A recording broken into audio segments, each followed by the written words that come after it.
Hey everyone, my name's Sherry. By day I'm a software developer, and my nights and weekends I work on renovating and updating the house that I bought last year.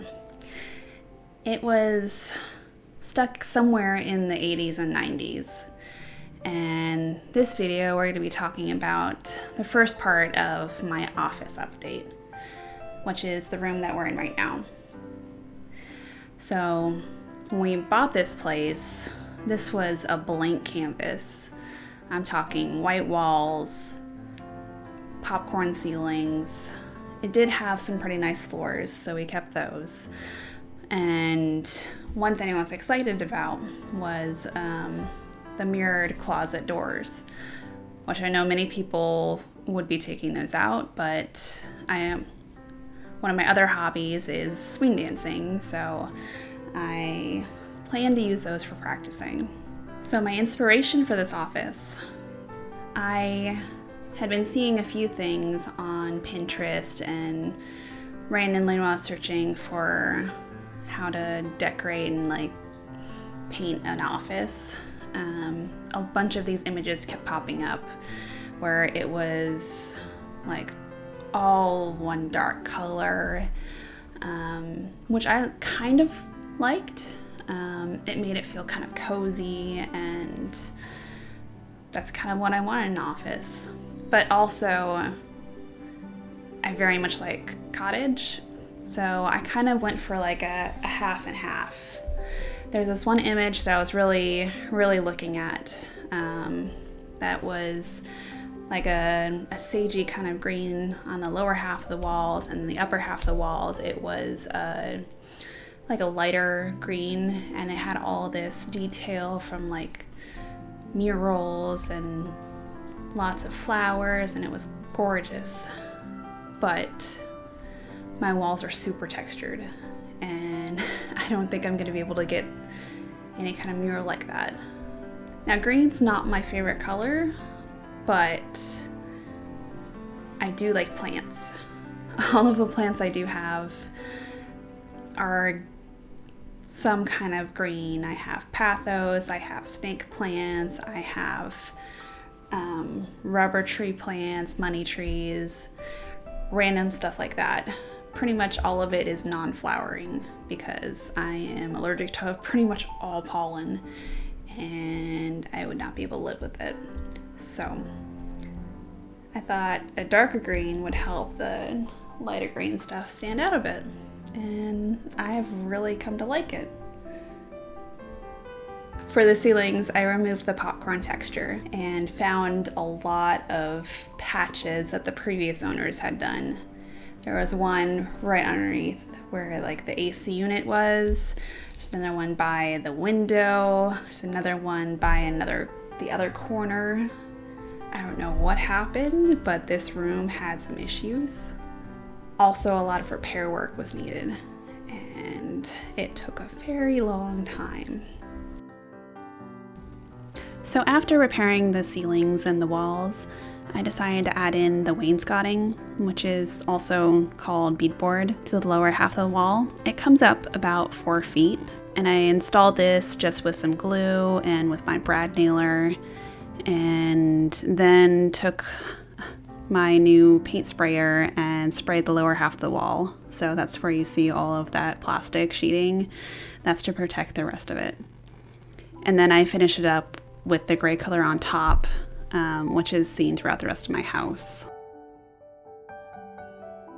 The next step was to add in the trim work for the window.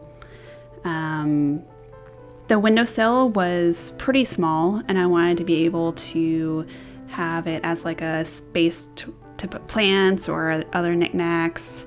So I increased it by about 1.5 inches or so, which helps a lot.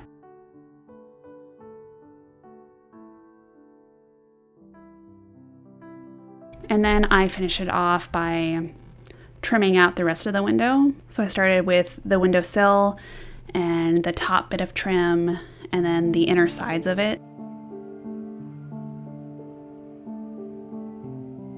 But one thing about using the brad nailer is that sometimes it will jump and not go into the wall entirely, and then you have to take it off and like rip out the nails, which is pretty easy because they are just like wire nails. You could like bend it with your fingers, and I just use a needle nose plier to do that.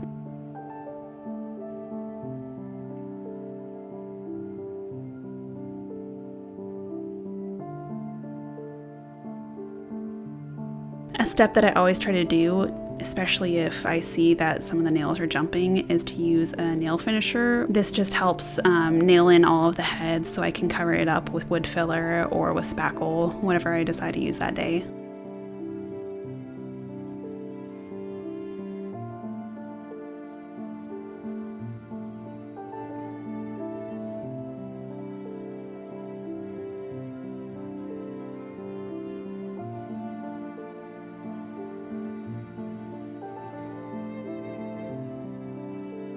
So after I add the wood filler, let it dry and sand it down a little bit, I usually add caulking to all of like the joints. So whenever the trim meets another piece of trim or when the trim meets the wall. This is a pretty easy process, it just gets really messy.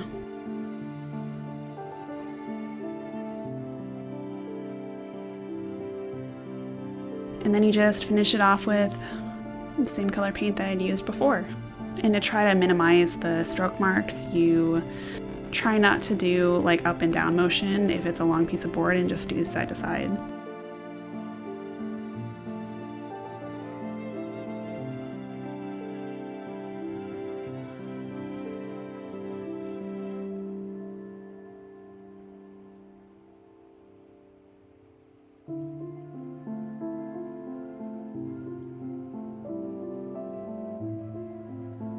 At my previous home, I had about 4 of these IKEA bookshelves.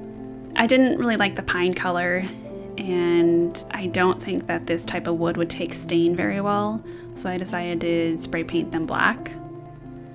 I had some leftover black spray paint from another project that will be shown in the future.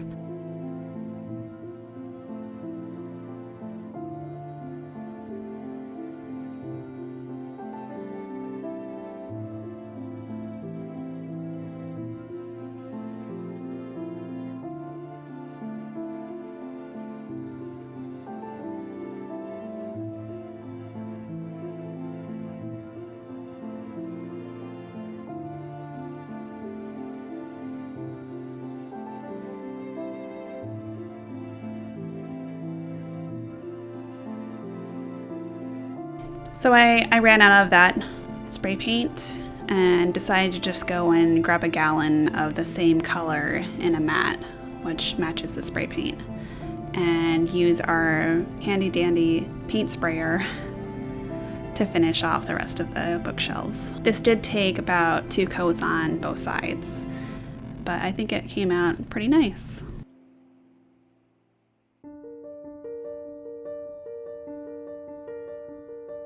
As for the assembly of these shelves, the screws that come with them can get stripped pretty easily, so I decided to use my drill like on a very gentle setting and stop before like it turns off.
So these shelves aren't the most secure, or stable. They usually come with these metal supports to put on. But even with those, they can still kind of fold at the center. So they really need to be secured to the wall, which I did do off camera.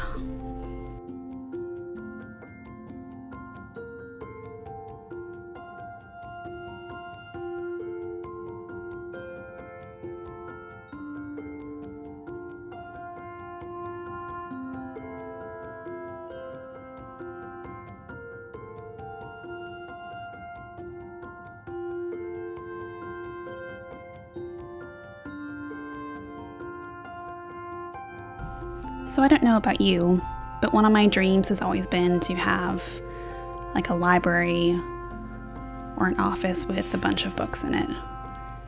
And it's really fulfilling to have the ability to do that now. So I've had a lot of books in my homes before, and usually they're on like several different shelves throughout my entire house and never really concentrated in one place. And it's nice to be able to have that set up now.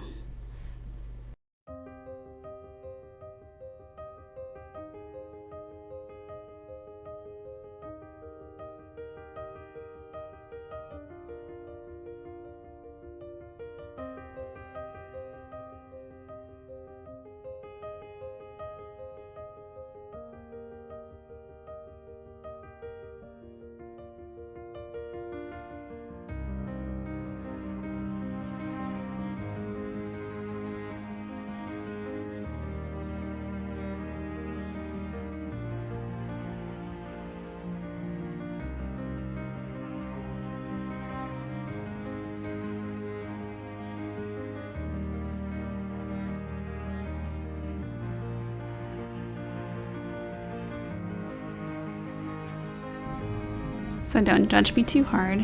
Yes, that is what you see. I have the whole set of Twilight books. I am a child of the early 2000s and 90s, and that was my jam, okay? I do like my teen lit. I also have Game of Thrones, the Aragon series, and up at the top I have my Harry Potter and other fantasy. Somewhere in the middle I do have some Shakespeare, and of course Jane Austen. I don't really have anything that's horror related. That's not really my thing. I have had nightmares before when I've read too many horror books, so I just don't do that anymore.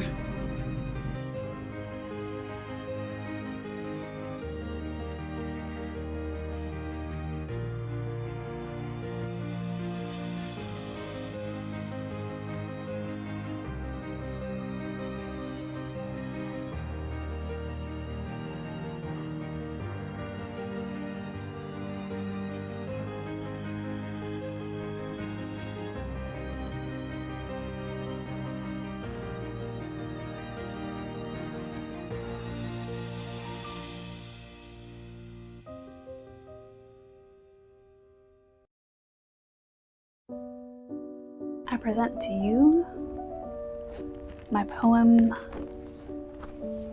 from freshman year of high school.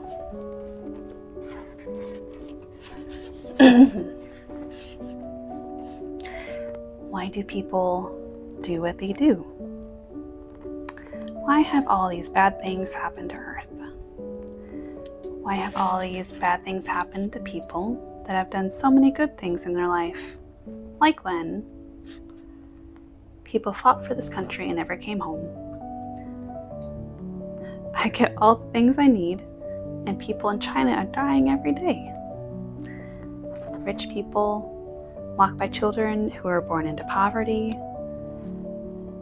Now their parents regret what they did when they put their child in a dumpster and never saw them again. then wonder what they will do with their life when they grow up. What if you could take back all the bad things in your life and replace them with good things? Don't you ever wonder? It's so bad. So this is a book that I submitted poetry for when I was in freshman or sophomore year of high school. I think if you submitted it, you got in a book. That's it. It was distributed by poetry.com, and I can't even explain why I submitted this. It's so bad. It's so bad. People are going through something when they write these. I'm not saying it's good poetry, because I'm not a poet, but damn. Here's an interesting one, titled, Untitled. When the coldest wind tosses the winter branches, loneliness feels good. That's it. That's all of it. So many people are dark and moody. Like this one, the last in the book. Echo, an ode to all women. Let the shackles of womankind fall upon the ears of all. Helped a man, a deceitful man, voice lost, bouncing off, fading out into darkness. Loved a man, a conceitful man. Lost body, my body, lost soul, soul. Pined away within the rock, reiterating whatever I'm told. So yeah, that's a sampling of A Touch of Tomorrow. So while I take a minute to measure the window, I want to talk about the different types of window casing or window trim. This first one, it's a little bit on the lazy side where you just make a few cuts. Second one is kind of adding a little bit of flair with an additional bit of trim. And there's the one I'm going to try to do, which is like, 45-degree angles that you have to cut and make sure everything matches up. It's kind of similar to what we do in the corners, but instead of a flat 45-degree angle, it's on the edge of it.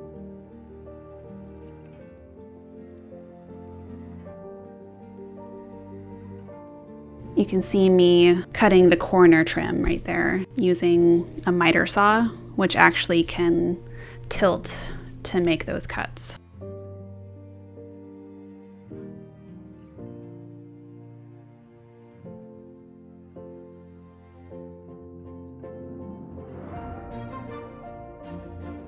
And then it can also swivel to make the cuts for the window.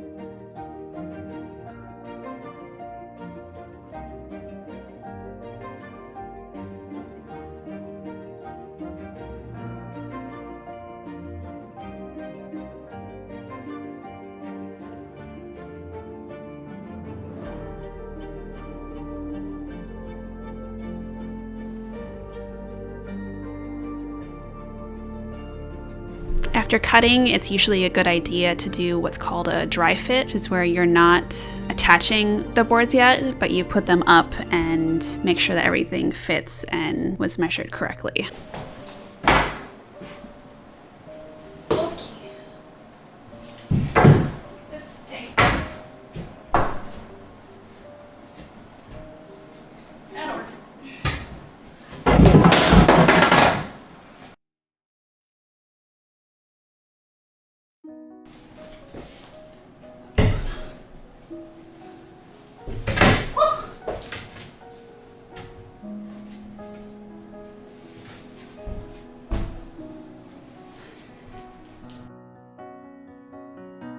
This is how much it warps.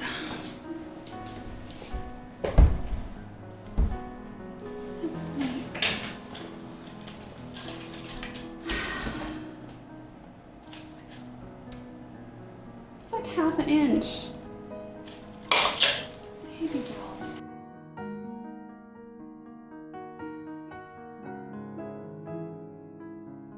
I found this trick like on some random YouTube video. I The idea is that you put the painter's tape on the back of whatever you're trying to hang, and then you mark out where the actual holes are, and then you put it up on the wall where you want to do it, and then just hammer right through the tape and tear it off. It's like the easiest way to hang something. So my idea with these brackets was to have a shelf go over the window, and then have a curtain rod go through the angled areas.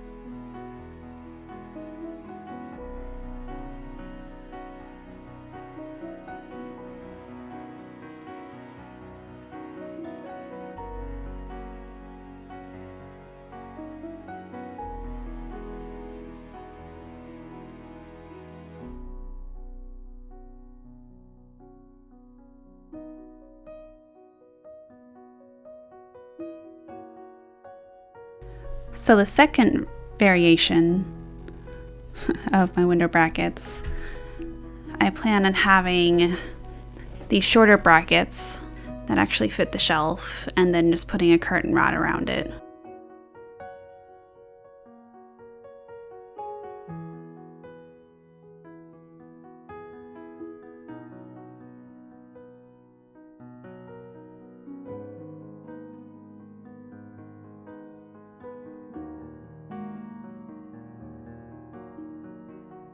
And then of course I fix my mistakes. This time I'm patching it up with some spackle, just because it's easier to sand and I don't have to worry about a lot of dust getting everywhere.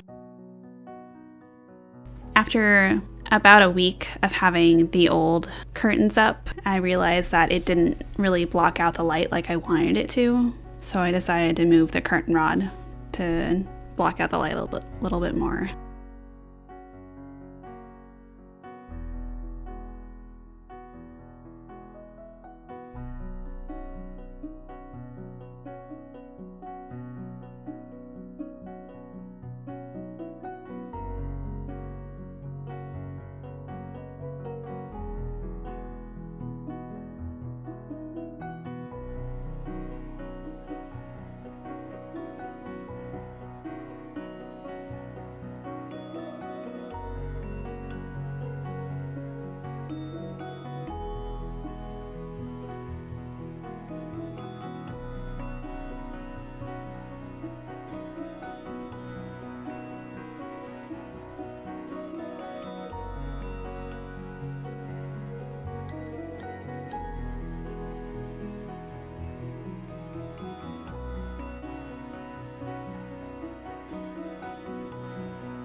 So that's it for part 1.